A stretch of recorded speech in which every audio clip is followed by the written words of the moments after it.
Good morning dear students. आज की class में अपन देखने वाले हैं कॉम्बिनेशन ऑफ रेजिस्टेंसेस। जैसे कैपेसिटर का कॉम्बिनेशन देखा था अपन ने, उसी तरह से आज देखेंगे अपन कॉम्बिनेशन ऑफ रेजिस्टेंसेस। क्या होता है, जैसे कोई इंस्ट्रूमेंट होता है, वहाँ पे अपने रिक्वायर्ड रेजिस्टेंस ज़्यादा चाहिए और हमारे पास छोटे छोटे कई सारे रेजिस्टेंसेस हैं, तो फिर हम क्या करते हैं, उनको कंबाइंड कर लेते हैं, उनको जोड़ लेते हैं, है ना।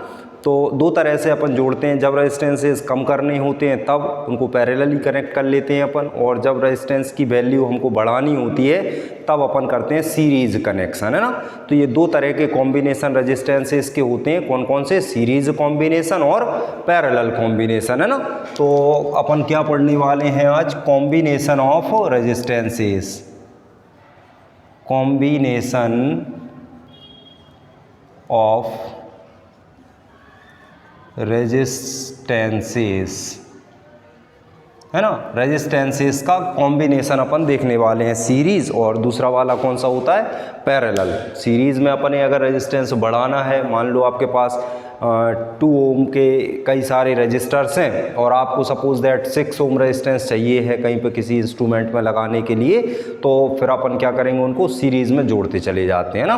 तो 3 रेजिस्टेंसेस को अपन सीरीज़ में जोड़ेंगे तो 6 हो जाएगा, है ना।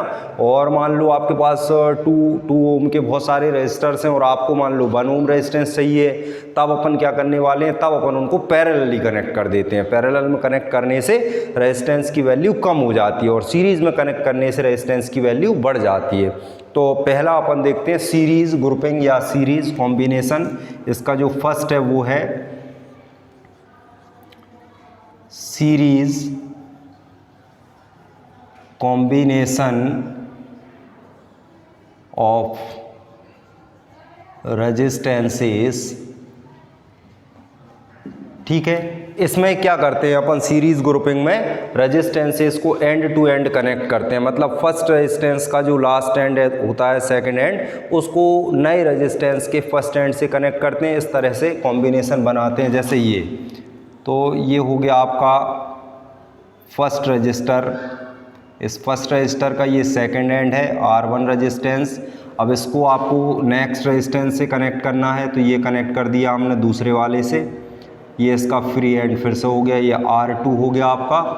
अगला वाला ये हो गया आपका R3। इस तरह से आप कितने सारे रेजिस्टेंसेस को भी कनेक्ट करते हुए जा सकते हैं। ऐसे सीरीज़ कनेक्शन होता है। ये फर्स्ट एंड है, ये सेकंड एंड इससे कनेक्ट हो गया, फिर इसका सेकंड एंड अगले से, फिर अगले का। तो इस तरह से एंड टू एंड कनेक्शन अपन बनाते चले जाते हैं और इसको क्या बोलते हैं अपन? Series combination.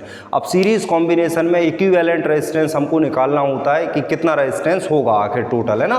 तो इसको अपन एक बैटरी से कनेक्ट कर देते हैं। यहाँ पे ये एक बैटरी लगी हुई है, इस बैटरी से अपन ने इस रेजिस्टेंस को कनेक्ट कर दिया है। प्लस माइनस ये पोटेंशियल डिफरेंस अप्लाई कर दिया V। यहाँ से करंट फ्लो होने लगेगा पॉजिटिव एंड से, I करंट इनमें से फ्लो हो रहा है, सभी रजिस्टर्स में I करंट। सीरीज कॉम्बिनेशन में याद रखना है आपको, करंट डिवाइड नहीं होता है, करंट सब पे बराबर बराबर पहुंचता है ना। जैसे इसमें I फ्लो हुआ सर्किट में, तो सब रजिस्टर्स से कितना करंट जा रहा होगा? I करंट ही फ्लो हो रहा होगा। सिर्फ यहाँ पे जो पोटेंशियल डिफरेंस होता है, वो पोटेंशियल डिफरेंस डिवाइड हो जाता है रजिस्टर्स के रेशो में। तो यहाँ का जो पोटेंशियल है, वो पोटेंशियल सपोज V1 है, यहाँ का जो पोटेंशियल है वो पोटेंशियल आपका V2 है, यहाँ का जो पोटेंशियल ड्रॉप है इस पे वो V3 हो रहा है। तो ये आपके पोटेंशियल्स हमने ले लिए अलग अलग, कि रजिस्टर R1 पे जो पोटेंशियल ड्रॉप हो रहा है वो कितना है? V1। रजिस्टर R2 पे जो पोटेंशियल ड्रॉप हो रहा है वो कितना है? V2। रजिस्टर R3 पे जो पोटेंशियल ड्रॉप हो रहा है वो कितना हो रहा है? V3। अब टोटल नेट पोटेंशियल कितना होगा यहाँ पे? नेट पोटेंशियल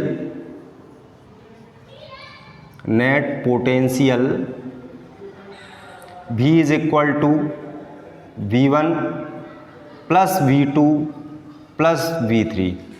ये तीनों पोटेंशियल्स के सम के इक्विवेलेंट होगा, क्योंकि हमने अप्लाई कितना किया था, यहाँ से V पोटेंशियल अप्लाई किया था, वो ही पोटेंशियल डिफरेंट डिफरेंट वैल्यूज़ में डिवाइड हुआ। अब यहाँ पे अपन ओम्स लॉ अप्लाई करते हैं। बाई ओम्स लॉ पढ़ा होगा, ओम्स लॉ आपने। ओम्स लॉ होता है V is equal to IR। तो हमने बताया जैसा कि आपको कि करंट की वैल्यू यहाँ पे चेंज नहीं होती है, करंट सब में से बराबर बराबर पास होता है। आई करंट चल रहा है तो V1 कितना मिलेगा यहाँ से अपन IR1, V2 आपको मिलेगा यहाँ से कितना IR2 एंड V3 आपको मिलता है यहाँ से कितना IR3। ठीक है, सारी वैल्यूज़ को अपन इक्वेशन नंबर फर्स्ट में डिवाइड पुट कर देते हैं। On putting the value of V1, V2 and V3 in equation number first, V is equal to आपको यहाँ पे मिलेगा IR1 plus IR2 plus IR3। I को कॉमन निकाल लेंगे यहाँ पे अपन, तो अपने पास आ जाएगा R1 plus R2 plus R3। ये इक्वेशन नंबर हो गई सेकंड। तो ये अपन ने निकाल लिया पोटेंशियल। अब मान लो कि ये पूरा जो रेजिस्टेंस हमने जोड़े हैं इन सबको मिला के एक रेजिस्टेंस अपन ने तैयार करना था किसी फिक्स ओम का। तो हम मान लेते हैं कि वो जो नेट रेजिस्टेंस अपना बन रहा है वो R है, उसकी वैल्यू कितनी है R के इक्विवेलेंट है। If total resistance of circuit is capital R and current in circuit is I and potential difference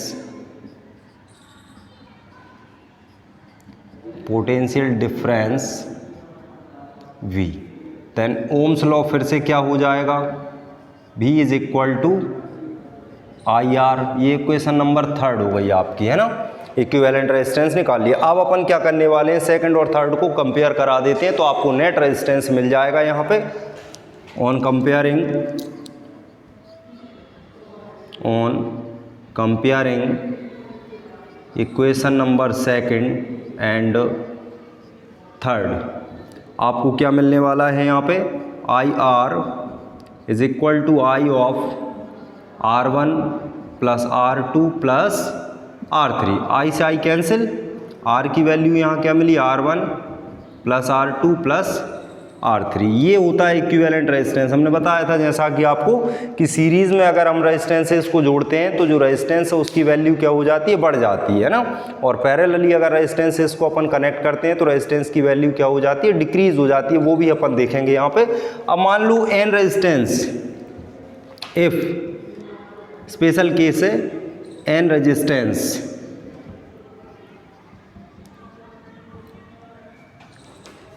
each of R,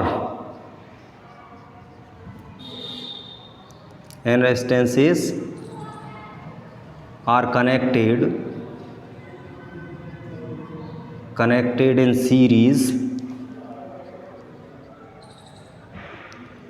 each of magnitude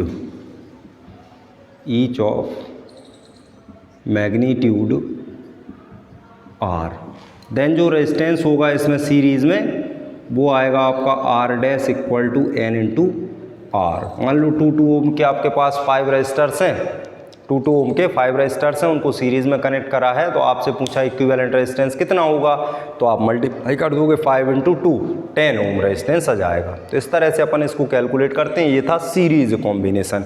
अब अपन इसी का देखते हैं पैरेलल कॉम्बिनेशन कि पैरेलली रेजिस्टर को कैसे कनेक्ट करते हैं। पैरेलली मतलब 2 पॉइंट्स के बीच में अपन को सारे रेजिस्टेंसेस को कनेक्ट करना होता है।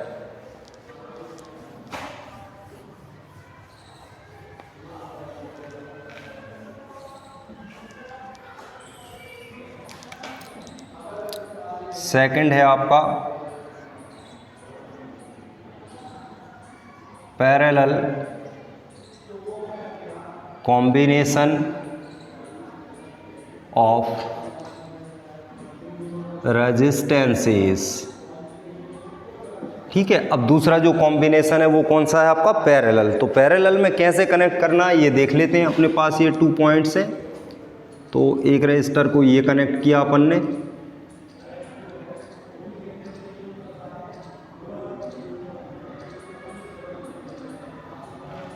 दूसरा रेजिस्टेंस भी यहीं से कनेक्ट करेंगे अपन, इसमें एंड टू एंड नहीं कनेक्ट करेंगे, ये यहाँ पे कनेक्ट हो गया। थर्ड रजिस्टर को भी यहीं पे अपन कनेक्ट कर देंगे,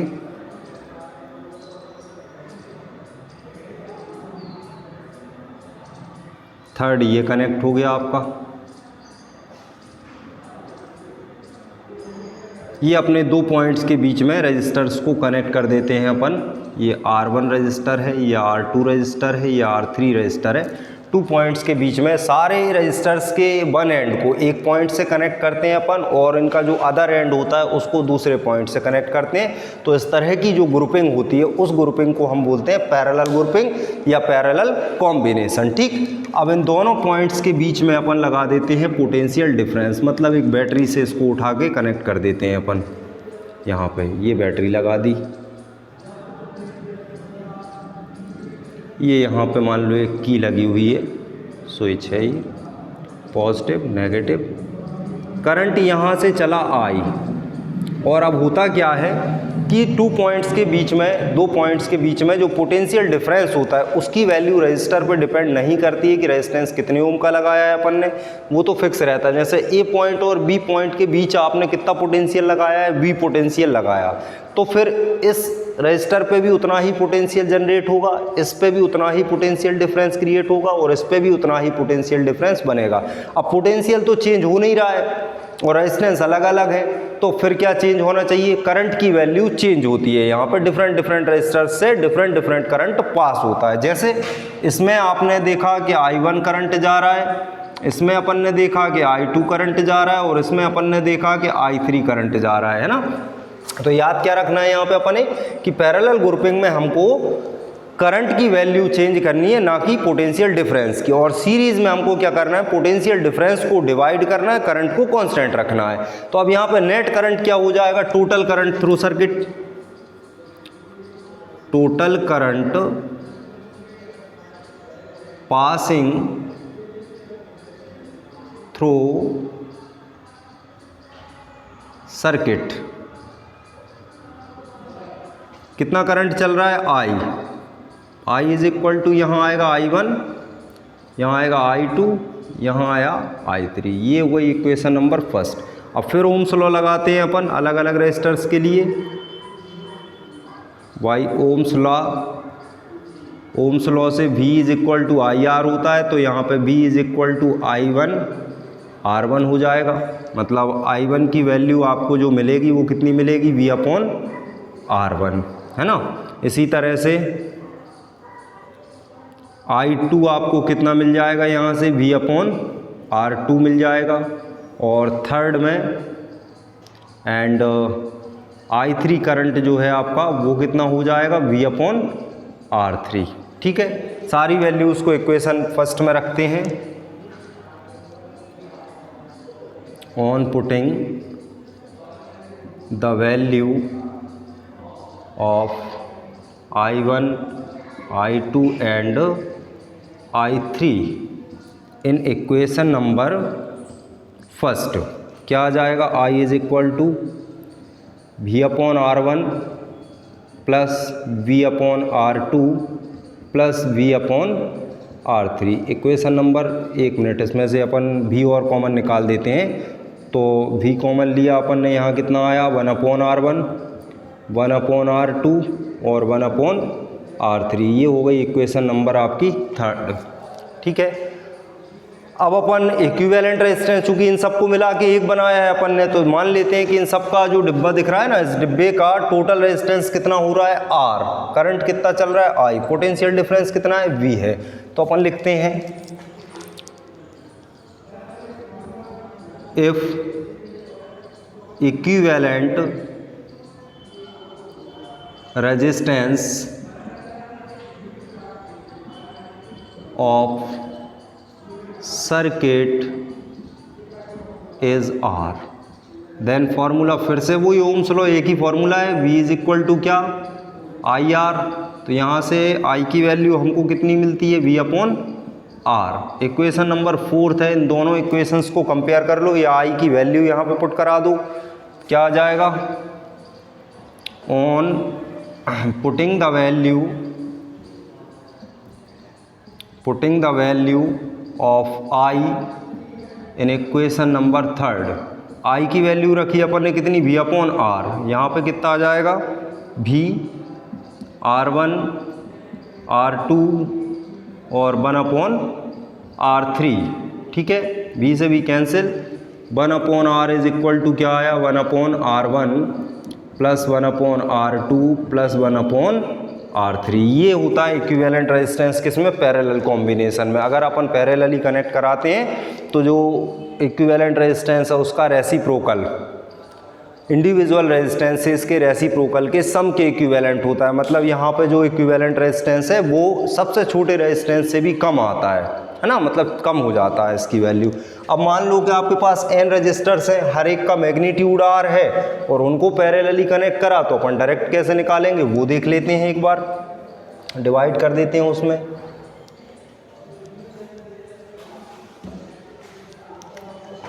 if n resistances each of magnitude are connected in parallel, then equivalent resistance हो जाएगा आपका R equivalent is equal to R/N। जैसे आपके पास अभी बोला ना हमने कि 2 ओम के 5 रजिस्टर्स हैं और पैरेलली कनेक्ट कर दोगे तो इक्विवेलेंट रेजिस्टेंस कितना हो जाएगा, 2/5 हो जाएगा, है ना। सीरीज़ में जोड़ दोगे तो वो मल्टीप्लाई होकर कितना हो जाएगा, 10 हो जाएगा। तो ये था सीरीज़ ग्रुपिंग और पैरेलल ग्रुपिंग, है ना।